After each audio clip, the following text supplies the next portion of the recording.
We're underway. Hello, everyone in TV land. Yes. Okay. So yeah, there's not a lot of headroom, but that's fine. It's nicely framed. And what about you? Did you want to go? Because you have a lot of headroom. What happened to mine? I don't know.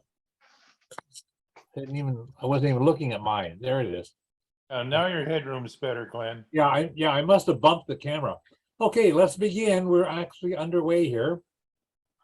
So I'll pause with some silence and then get into this.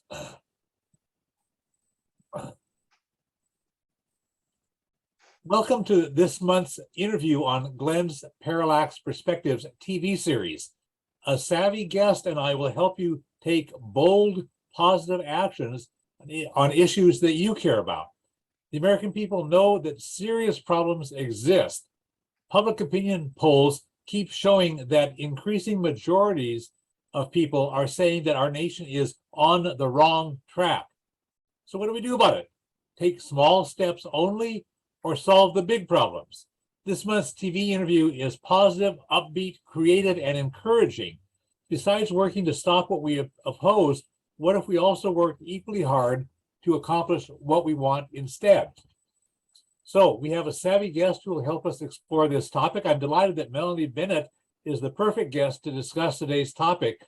She and Arthur Kanigis were guests on my April 2022 TV program, which urged us to get beyond narrow nationalism and see ourselves as citizens of the whole world. Melanie and Arthur produced an amazing film titled The World is My Country. We'll discuss this during the interview that you're watching now. I have enjoyed connecting with Melanie on something else that she co-produces, the People Powered Planet podcast, where people explore bold ways to build a world that works for everybody. So welcome, Melanie. I'm looking forward to connecting with you during this hour. So great to be here, Glenn. Thanks. So more and more nowadays, public opinion polls keep showing the American people say our nation is on the wrong track. And during this TV interview, we'll do three things. We'll explore some ways in which our nation is on the wrong track, but we'll also encourage people to choose bold solutions to solve those big problems and turn things around in major ways. And we'll provide insights and encouragement for actually creating a better nation and a better world. So often people say the system is broken, but it's not broken, it's really fixed. It's fixed in a different sense of the word fixed. The system is designed to serve people who already have economic and political power at the expense of ordinary people and at the expense of the environment. In 2013, U.S. Senator Elizabeth Warren spoke to a nationwide meeting of labor union members, and she told them, quote, "The American people know that the system is rigged against them," unquote. So the rigged system really is very firmly entrenched, but as a Turkish proverb says, no matter how far you've gone down a wrong road, turn back. So during this hour, we'll discuss turning back from the several wrong roads that we're on.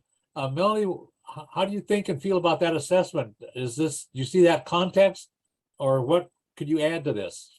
I love the vision of here we're going down this road and almost everyone in the car can see that there's a cliff ahead. So a couple people, maybe they're asleep. And so we're just, what do? We stop the car. What do? We get out, we block the road so other people don't fall off the road. We work together to solve this problem and take action because it's an emergency, and we're very intelligent. Human beings are very smart. We can do this. So. Yeah, and we can do this collaboratively, which I know is one of the big themes that you want to emphasize during this hour, is the collaboration, the partnership in doing this together.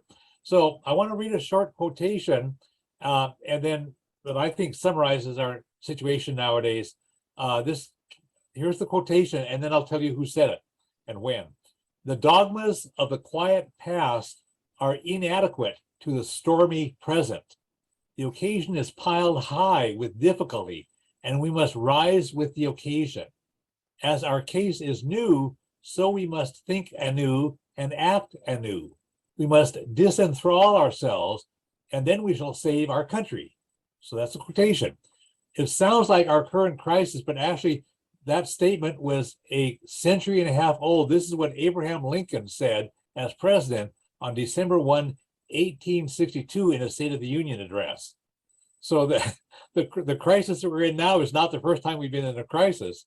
And public opinion polls keep showing that on issue after issue, the public wants stronger and more progressive public policies than the governments produce, whether it's federal, state, or local governments.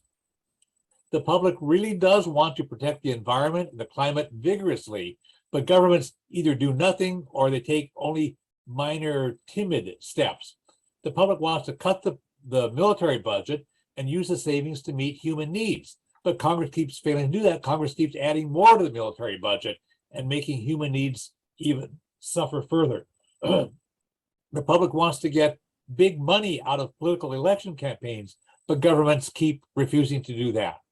And the public wants high quality health care for every person, but governments keep failing to do that. So this is case after case after case where this pattern is holding true. Decades ago, Senator Robert Kennedy famously said, "Some men see things as they are and say, why? I dream things that never were and say, why not?"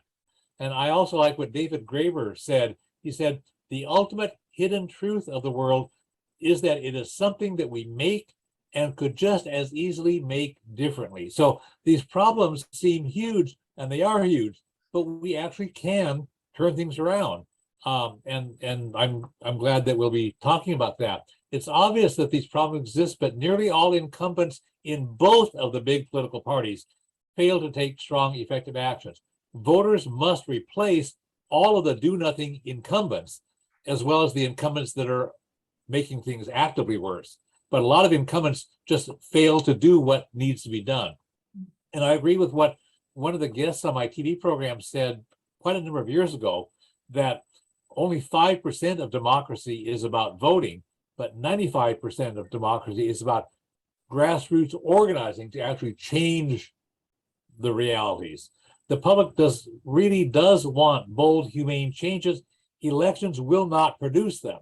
The bold, humane change we want will occur only if ordinary people organize bold grassroots movements and start and organize with grassroots nonviolent strategies. So Melanie, your take on that?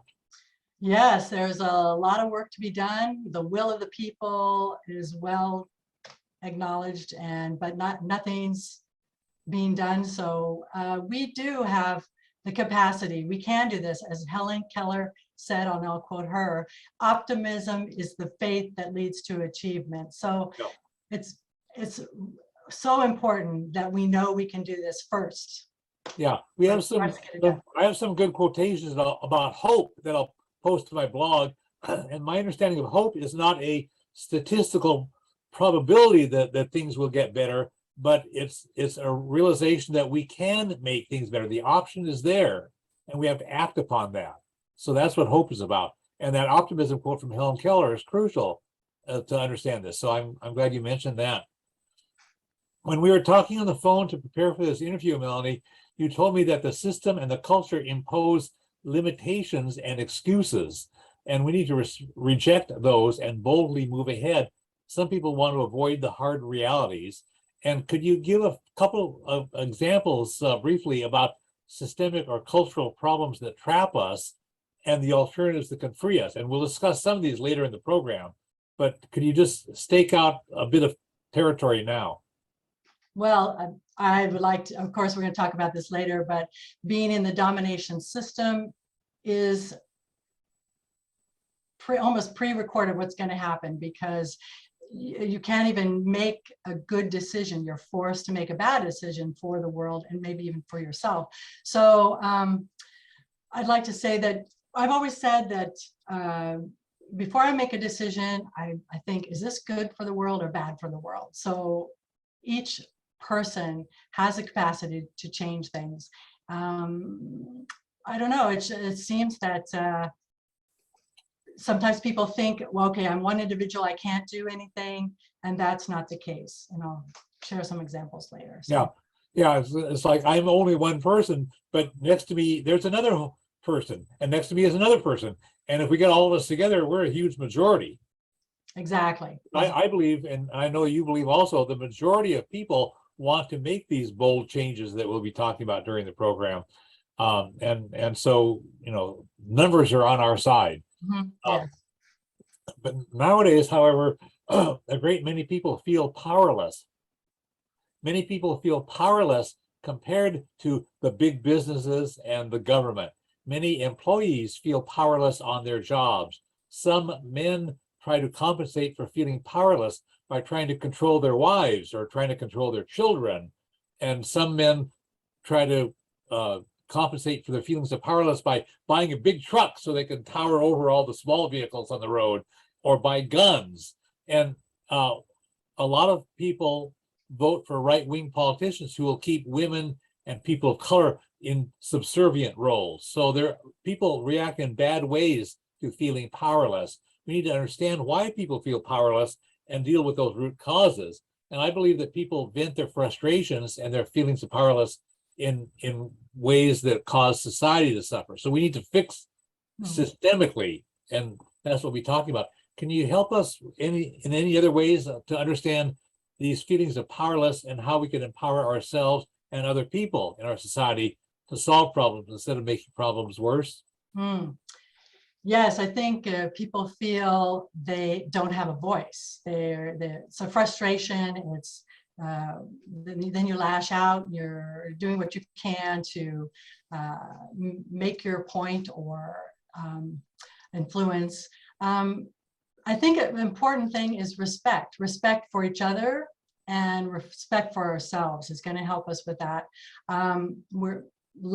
Because we're in the domination system, we're taught to push down another person, and that's how we get our power, because it's the power of the mighty, which is, I'll tell you in a little bit more about that, but basically it's pushing us to be our worst selves, the domination system. Right. Yeah. And you mentioned this earlier in the interview, and again just now, and this is actually next on our agenda. So I've appreciated in the past hearing you explain what that domination society is, or the domination system, and what the partnership society is. Can you explain those two systems, those two models, so that our TV viewers will understand the contrast and how we can move ahead?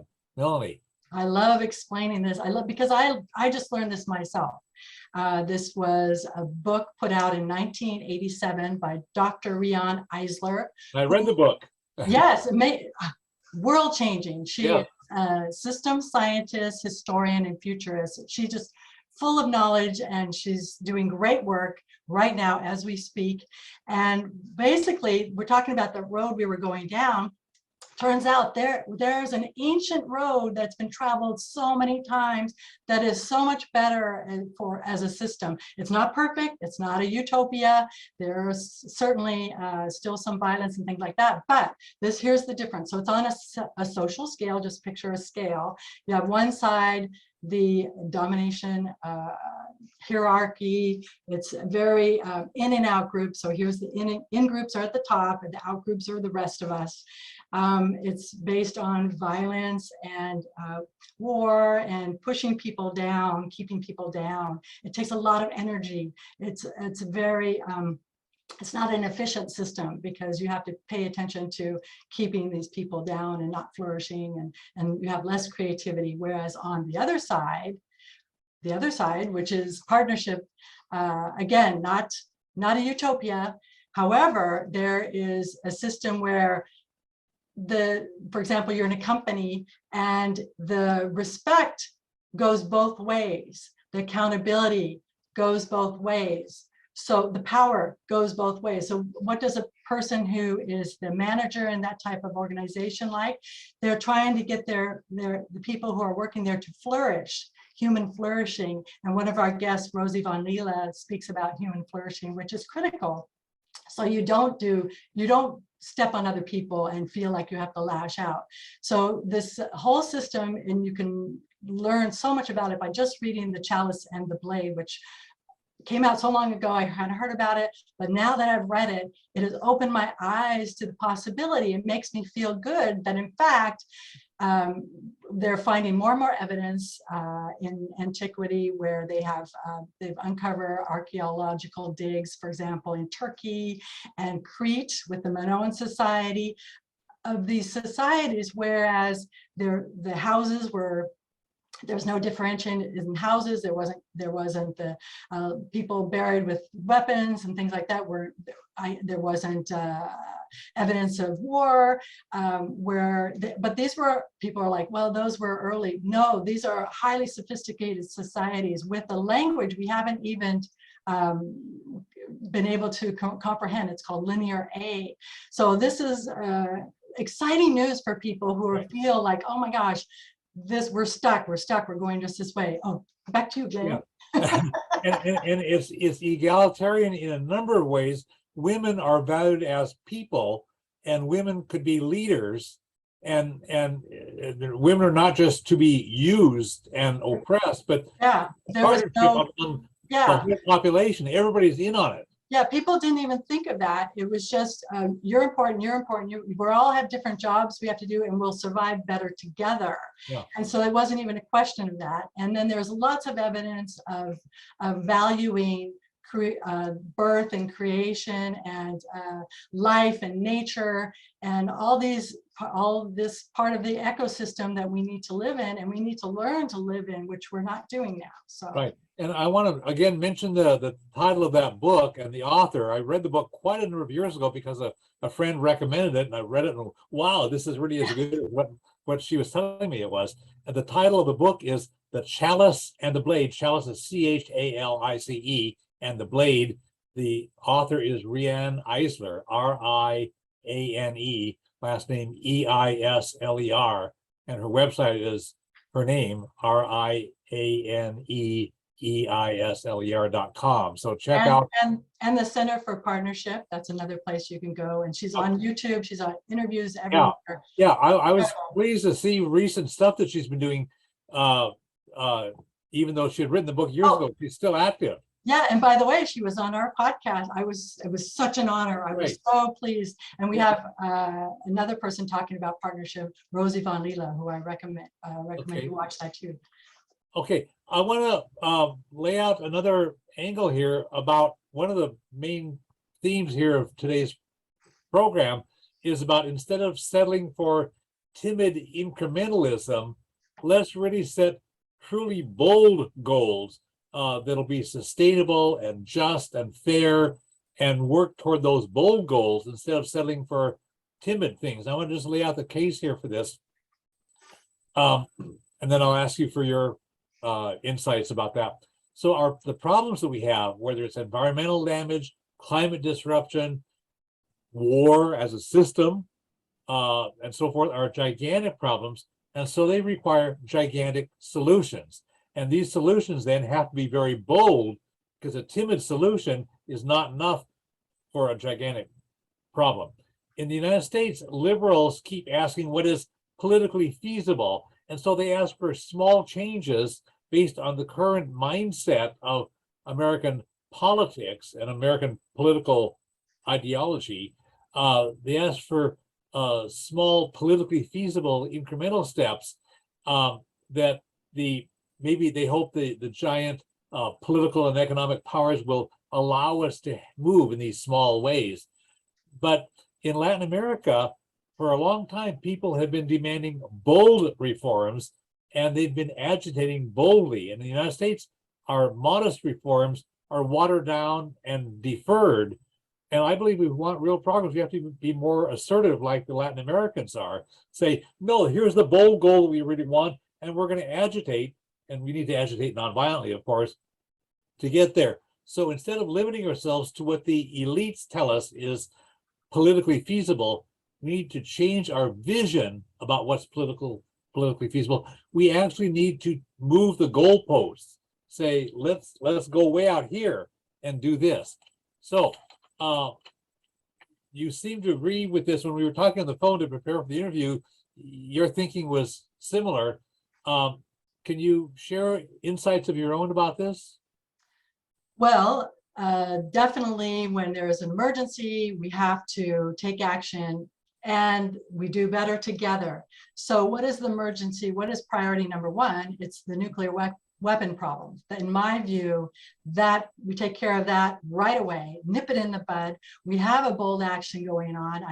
Can I go ahead and say that Yes. a small group of people, just a few people, got together and they did the International Committee for Abolishing Nuclear Weapons. They were following a model that worked, and they just got together. We're going to see what we can do to abolish nuclear weapons. And now that organization, ICAN for short, and it's International Committee for Abolishing Nuclear Weapons, but it's ICANW.org, has done something amazing. They are not only, oh, here we go. Not only did they put a treaty, an actual treaty out to the world that is being signed, and well, actually in January 22nd, 2021, this treaty became international law. So all the countries that had signed on, all 50 of them that had signed on to it, have to follow the rules. And it's not just about, oh, we don't want nuclear weapons.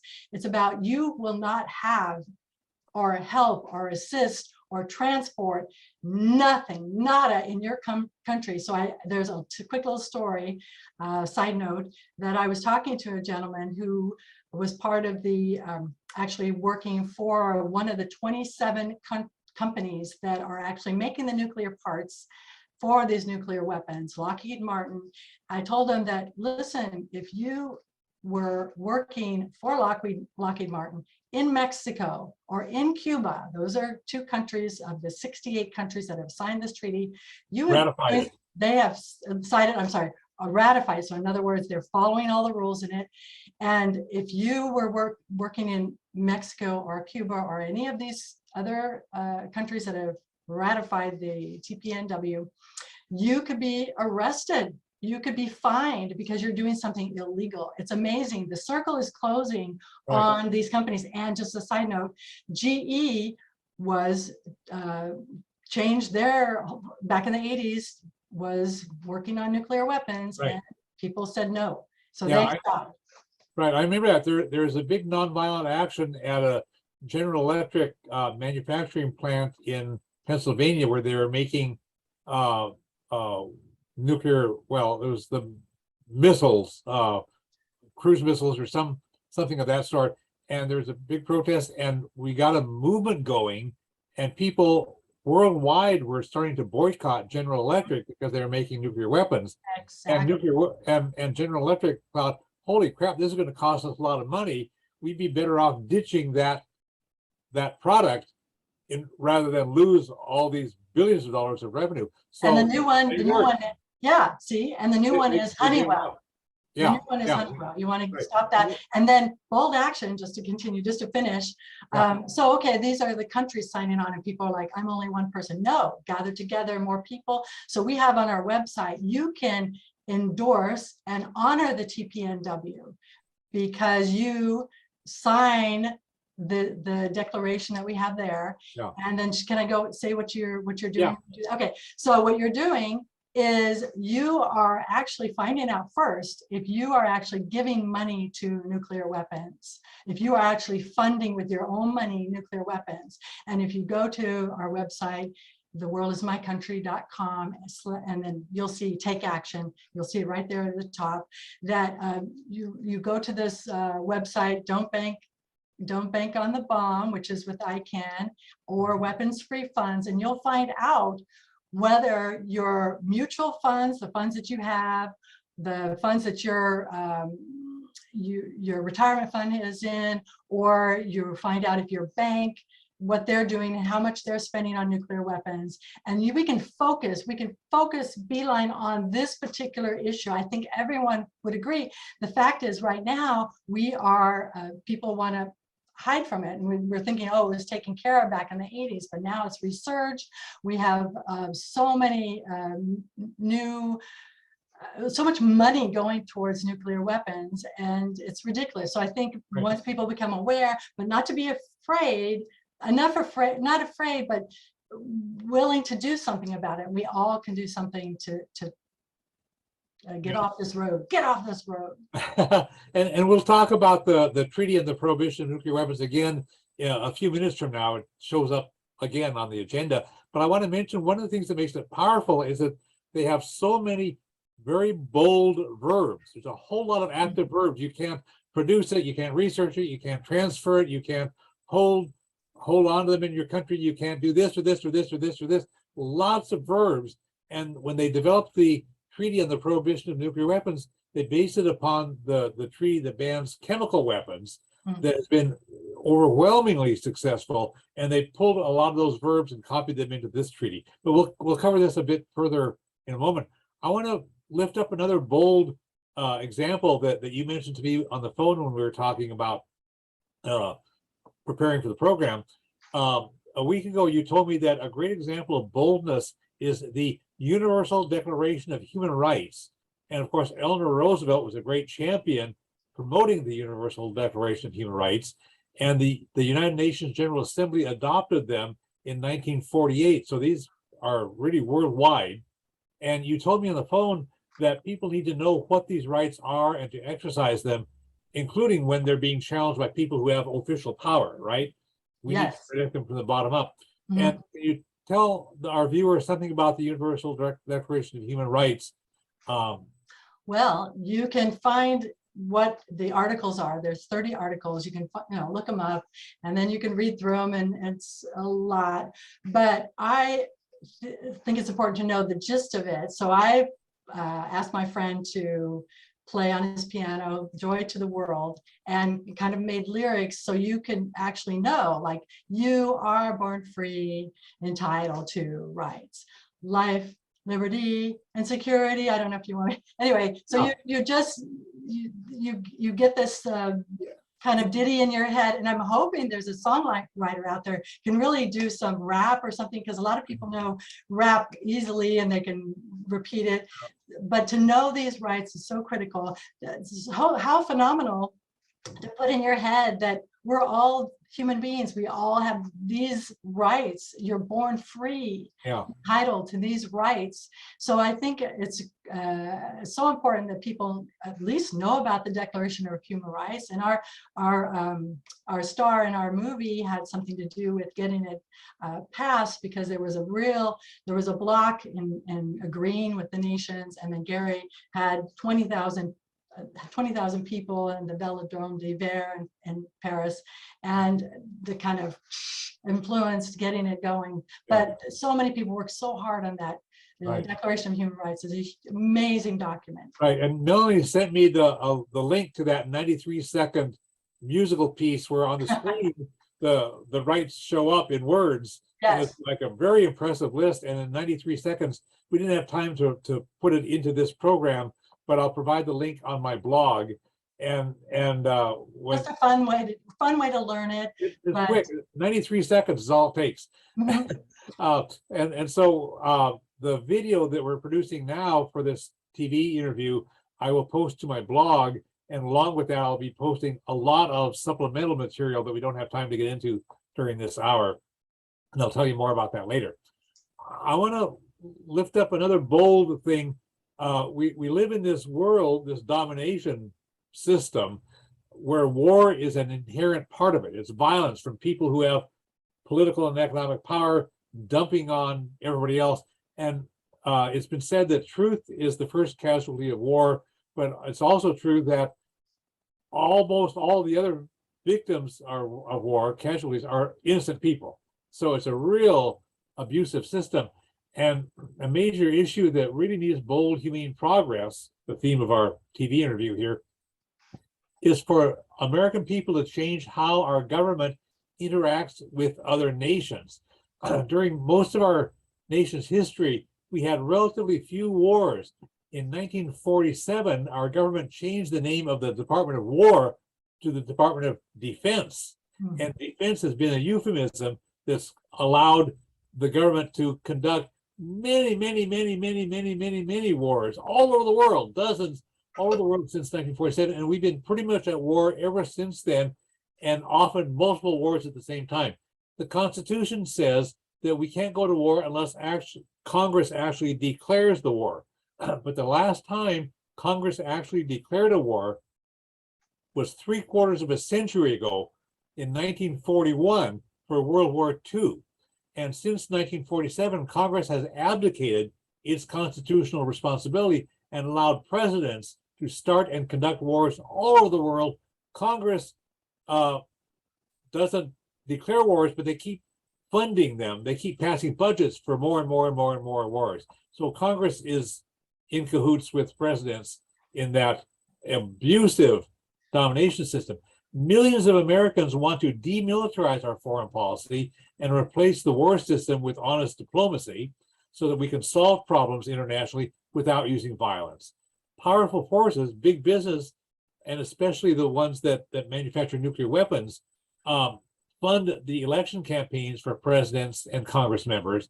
And as a result, check out this quotation here. President Reagan, Secretary of Defense Caspar Weinberger, staked out a global turf for the U.S. to militarize. He stated, quote, "There's no corner of the world so remote, no nation so insignificant that it does not represent a vital interest of the United States," unquote. So ironically, this claim for the United States' right to dominate the whole world came from the Reagan administration, which said it opposed big government, right? But they want the biggest government of all to oppress the whole world. And that's been really U.S. policy ever since the end of World War II. War and other forms of violence just do not work. The last war the United States actually won was World War II. Since then, we've lost long wars to poor nations, including Vietnam and a 20-year war in Afghanistan, one of the poorest nations. We couldn't even win that after this enormous amount of weapons and billions of dollars and bombs and stuff. Military solutions only make problems worse. And I agree with quotations here. I'll read from some well-informed people. David Dellinger said, "Just as it would be stupid to plant weeds and try to harvest vegetables, so it would be stupid to encourage the lies, conscription, and murder of war and hope to produce democracy, freedom, and brotherhood. War is a Trojan horse from which emerge at home the enemies that destroy us." Marcus Raskin and Carl Levin wrote, "American democracy is decaying because freedom has been mortgaged to bear the costs of empire." And the insightful Howard Zinn said, "War is manufactured by political leaders who then must make a tremendous effort by enticement, by propaganda, by coercion to mobilize a normally reluctant population to go to war." Albert Einstein wrote, "Peace cannot be kept by force. It can only be achieved by understanding." And the last one I'll read here is Jeremy Cahill wrote, "U.S. policy has been its own worst enemy. We've created the very threats we claim to be fighting." So there's a lot of wisdom on that side of things, and we need to recognize that military solutions just make problems worse, and we need to boldly replace the war system with a peace system and a system that supports human rights and nonviolence. And so I'll propose a bold solution now, and then in about 2 minutes, Melanie, you'll have a chance to respond to this proposal. And you've heard me talk about this before. But we really need a nonviolent national defense, and we need world citizenship, of course, as you know, and we'll talk about it in a moment, instead of narrow nationalism. Nonviolent defense, civilian-based resistance in nonviolent resistance is the kind of bold alternative we need to replace the status quo of military violence. And my May 2022 TV program, the episode on Glen's Parallax Perspective TV series, provides powerful information and inspiration to significantly improve the U.S.'s national security by, ironically, demilitarizing our national defense. So instead of military violence, we could defend our nation better through carefully planned strategies of nonviolent resistance to protect our nation against any nation that would try to invade us. And besides eliminating the danger of nuclear war, a nonviolent national defense would provide better security without all the downsides, including environmental damage, that violent militarism causes. So my May 2022 TV program explains how nonviolent national defense could actually work. I don't have time to explain it here. I spent an hour on that program explaining it. But we have to be open-minded and bold and creative. And the program is 1 hour long, but I wrote an article that fleshes that out and gives a lot more examples of people in other nations actually using nonviolent resistance successfully to repel invaders and to protect themselves. So there's an article that I'll be posting to my blog.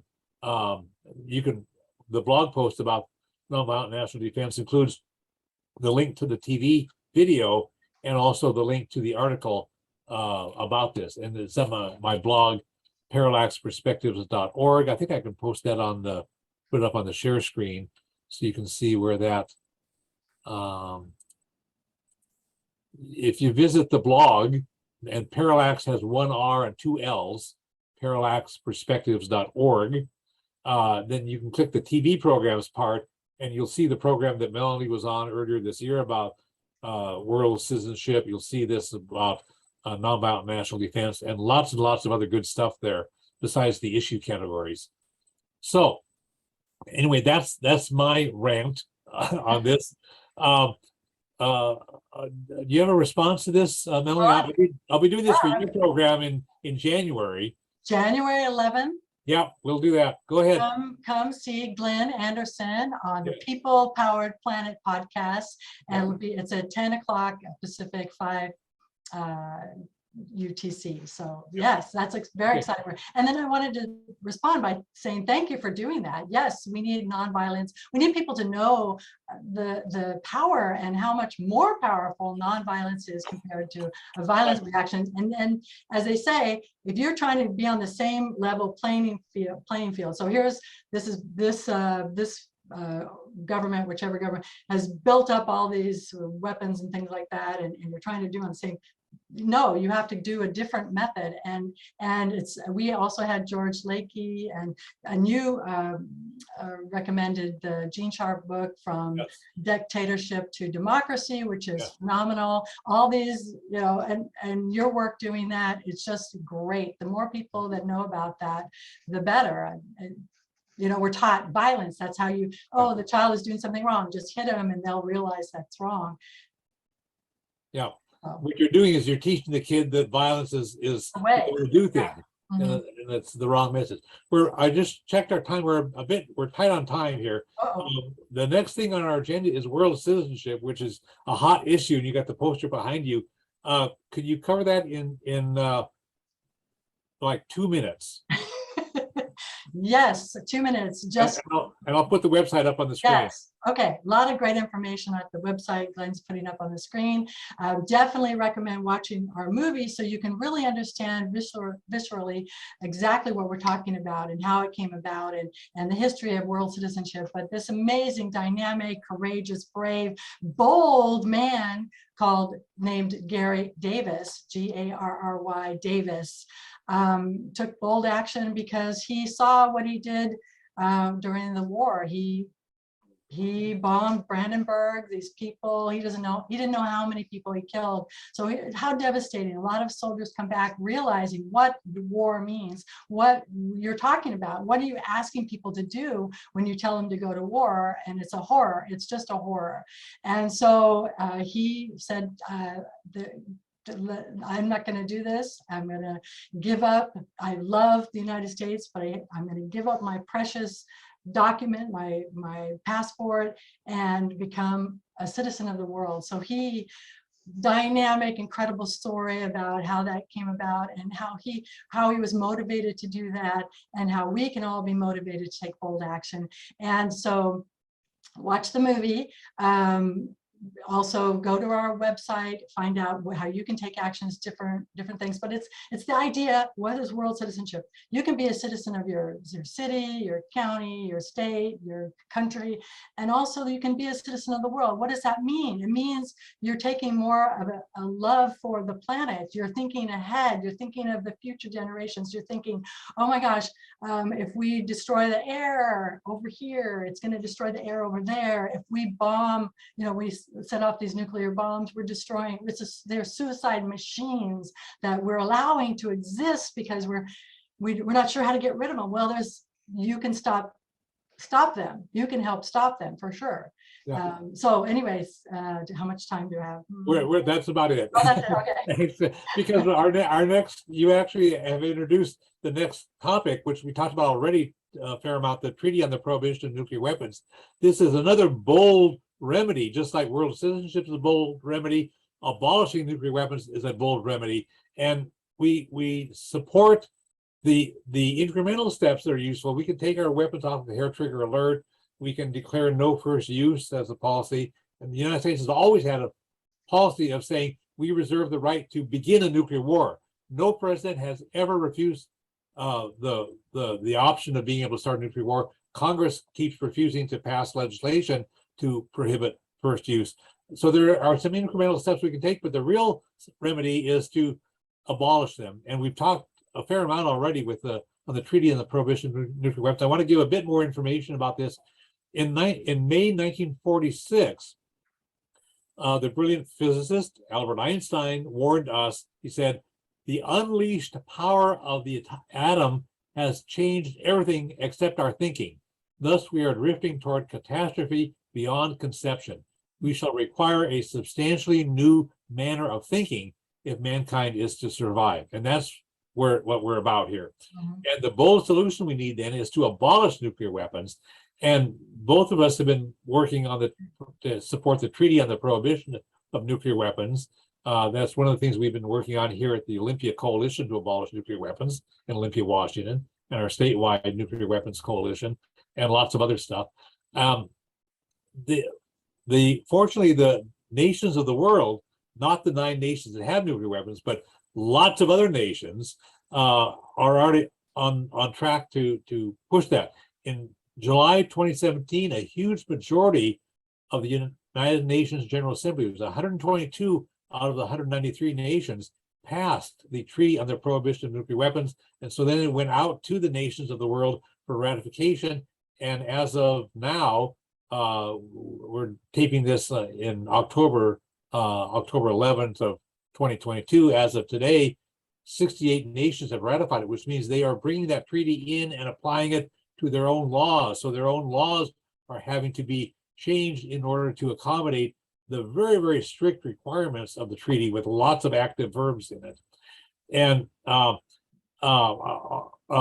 tell us just a bit more. We've said a lot, but if you can do just a bit more, and I'll put the website up on the screen for the nation that promoted the treaty and won the Nobel Peace Prize in 2017.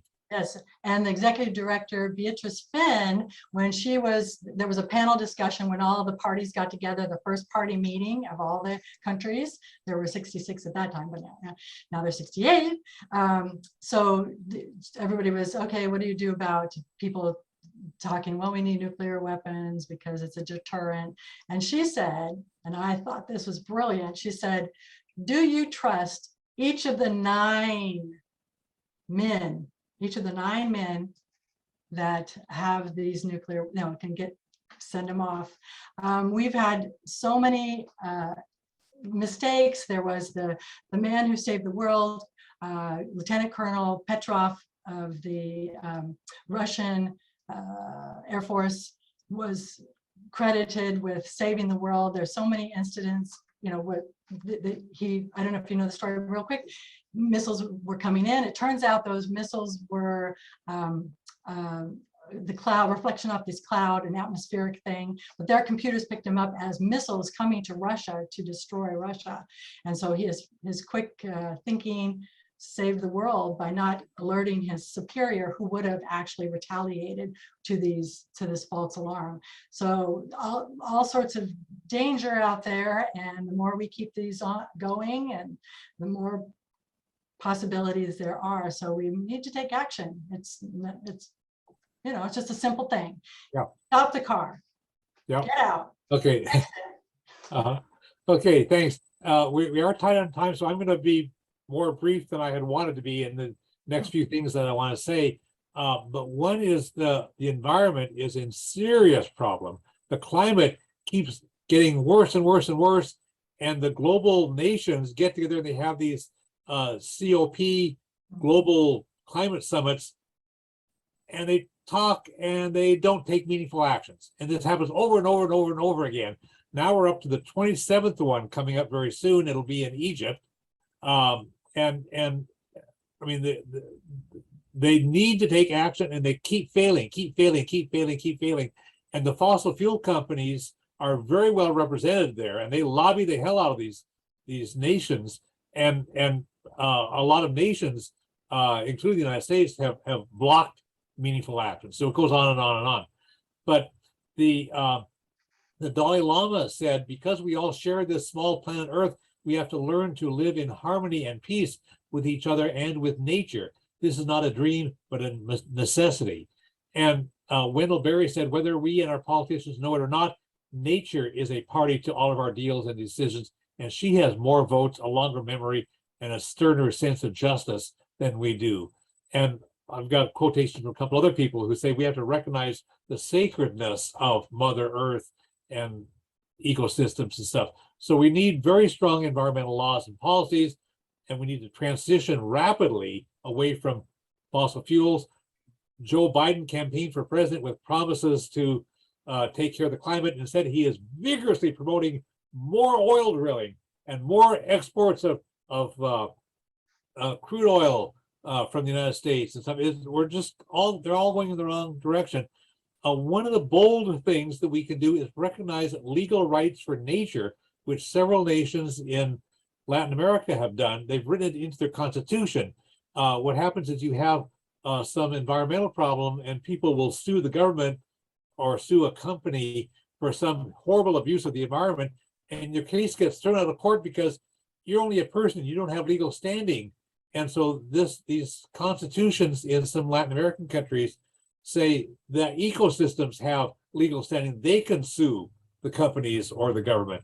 And I did a TV program about this in January 2022. I'll put the link to that in my blog, but we have to recognize legal rights for nature. I also want to mention part of the context that we're in is every sector of our society has violence embedded in it. Our foreign policy and our criminal justice system rely upon violence. Our economy is violent to everybody who's below the middle class. Racism and sexism are inherently violent. The list goes on and on and on. We need very bold reforms that will be grounded in nonviolent principles that we can activate through laws, policies, and cultural shifts. We need to change our culture so the culture will no longer think violence is what solves problems. We have movies where the movie ends in a gunfight, a car chase, or blowing things up, and that has been called the myth of redemptive violence, that a big violent thing is what saves us. And this is how people think wars go, and nuclear weapons will save us. I mean, that's what they're telling us now. And that's baloney.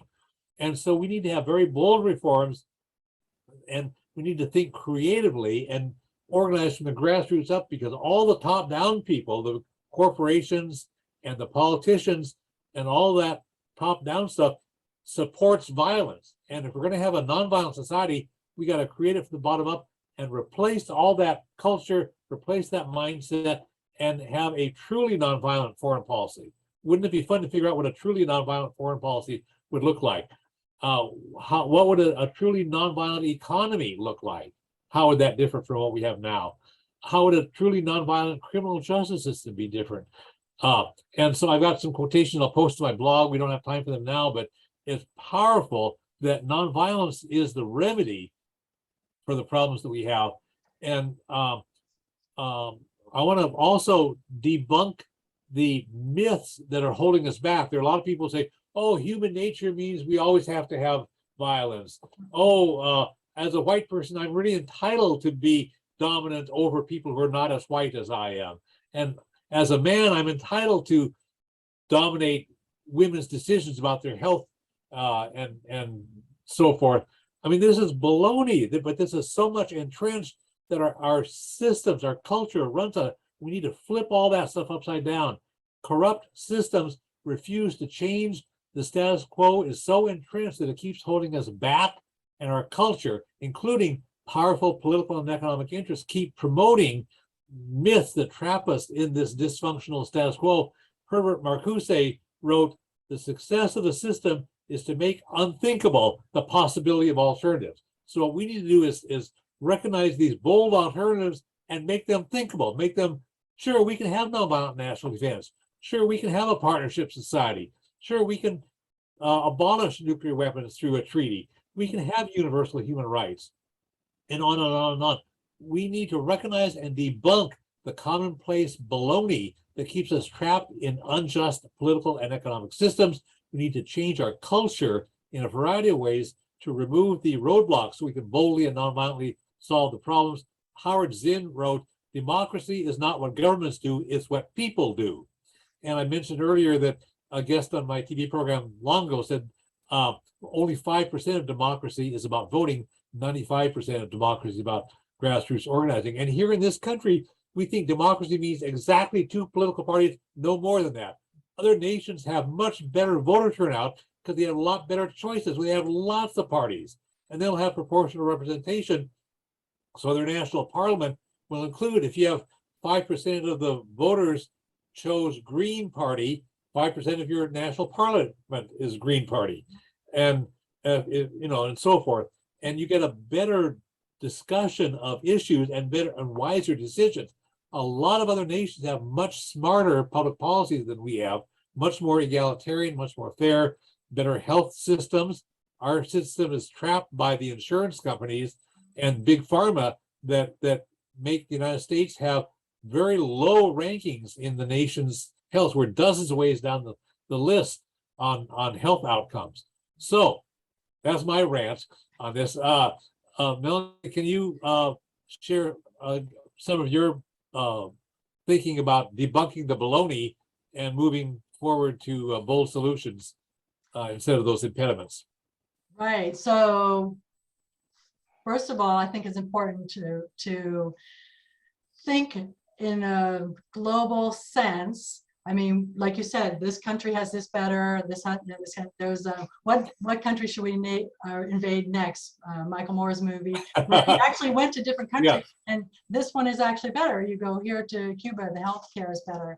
So you want to anyway. It's a great movie. Movies, stories, and movies help us change who we are. In other words, for example, there's a very interesting fad, real quick, For All Mankind. It's on Apple TV. It's basically, instead of the Americans landing first on the moon, it's the Russians, and how that changes history, and how women get the Equal Rights Amendment passed, and then women are doing more things. So it's just, stories are critical, what we tell ourselves. If we say, I can't do it, there's no way, it's impossible, it's always been this way, that's a trap. And you might be doing that as an excuse as well. Kind of check yourself, because you might, say, I'm scared to do something, when in fact, it's not that hard. Everyone can do something to help. And so you can still have a beautiful, wonderful life, not have to break your joy of life or your happiness, and still solve these tough issues that we're facing. Thanks. Yeah, the kind of boldness that we're talking about here requires grassroots organizing. It will not come as a gift from the top down. It's got to come from the bottom up. And grassroots organizing really is a bold methodology that has been successful over and over and over again throughout history here and around the world. The women's movement was a bottom-up thing, right? The environmental movement, the labor movement, the LGBTQ movement, all of these movements have been very bold, and they've achieved a lot of results from the bottom up. And the U.S. Declaration of Independence and many kinds of nonviolent resistance to English colonial oppression were already making huge progress toward independence, even apart from the Revolutionary War. In the 1950s, 60s, 70s, many nations around the world said, we're tired of being a colony of England or France or Spain or Portugal or whoever. We're going to be independent. And these colonies in the 1950s, 60s, 70s said, screw that colonial crap. We're going to be an independent nation. And when one colony did that, the people in the colony nearby said, geez, if they can do that, we can do that too. And we had dozens of colonies just said, we're done with that crap. We're going to be independent. And historians have referred to this as a revolution of rising expectations. And what we need to be doing on issue after issue after issue is have a grassroots up revolution of rising expectations. And I'll have more information about that to post to my blog. But I like the slogan from the World Social Forum in 2003. They said, another world is possible. You know, we can actually invent and create and organize for the new world that we want. And we can create a new revolution of rising expectations about the climate, women's rights, gay rights, you know, all kinds of things, economic justice, workers' rights. And let's see, we're tight on time. I got to leave out some of my stuff. It'll all show up on my blog. The 1968 French uprising had their own inspiring slogan. They said, "Be realistic, demand the impossible." And that's a funny way of saying, let's really be bold. Let's say what we really want and not settle for the timid incremental changes that the system wants us to have. And this is even more important today when we face extremely serious climate crisis, escalating danger of nuclear war, and fascism. Outright fascism is escalating in a number of countries, including the United States. We have a lot of people in this country that are promoting fascist remedies and people who are denying the right to have honest elections with votes counted fairly. And this is a big movement underway in this country, and we need to recognize that, and we need to boldly assert honest democracy. Let's see, I'm tight on time. Let me just do a quick time check. Yep, we're tight on time. So I'm posting this to my blog, the video. It's www.parallaxperspectives.org.